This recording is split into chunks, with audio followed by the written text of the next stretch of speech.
Samahani baba, naomba nikuambie jambo muhimu. Nimepata mwanamke ninayotaka kumwoa.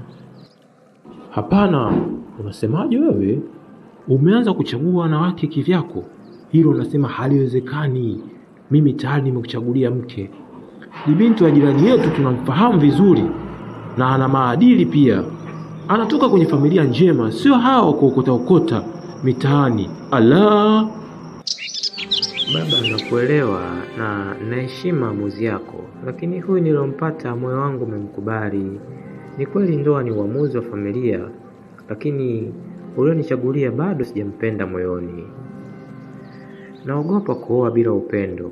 Nahitaji baraka zako baba, pia nahitaji kuoa nayempenda.